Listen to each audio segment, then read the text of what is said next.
Matag Lunes ug Huwebes, usa ka amahan ang mubiya sa ilang panimalay. Dili manginabuhi, apan makigbisog para siyang kinabuhi.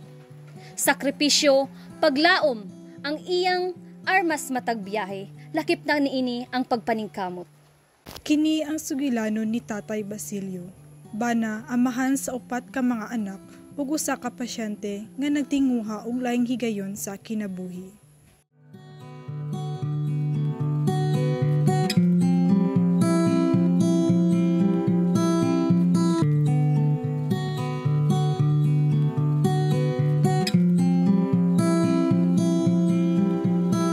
Pinaagi sa ilang motorsiklo sila mobiyahe padulong lungsod sa Antiquera para mosakay og bus padulong syudad.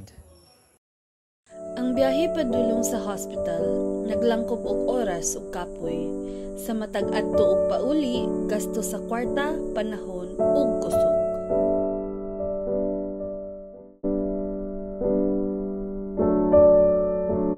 Gusto ko mangutana kung kamusta ang imong nasinati ini padung nimo sa dialysis labi na nga biyahe-biyahe pa mo. Pero man po paminaw sa mong lawas nga murag na kondisyon no kung gikan na yung dialysis ko.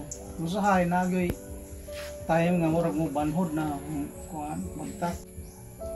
Banhod siya gamay-gamay ra pod na noon. Labi na nga gikan pa diri unya dong pa sa Tagbilaran ing ana. Say pud ba kanang magulan bitaw na. Karsada pud lang madamo simbang ko ba basi unsay mo kuan sa kay mga sana kanang iyang IG. Oo, katong simbang ko lang. Commute pud ni wami kanang kuan sa service na masiti bitaw ta sa kan diri og padung sa garihan. Nagpuyo sila sa yanong kahimtang. Ang iyang asawa, isa ka manukurista. Sakto lang akita pero dako ang responsibilidad.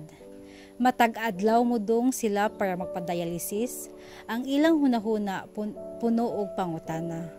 Kung abtan ba sila sa ulan o moabot ba sila on time tungod sa kadaghan sa pasyente.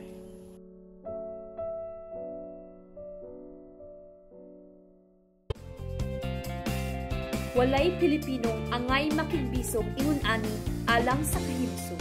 Panahon na aron pamation ang ilang tingog. Kami nag-awhag, ipaabot ang mga pasilidad sa kanayunan. Dili lang para sa mga tao, dili lang sa mga syudad, apan para sa tanan. Ang kahimsog dili pribilehiyo katungod kini sa tanan.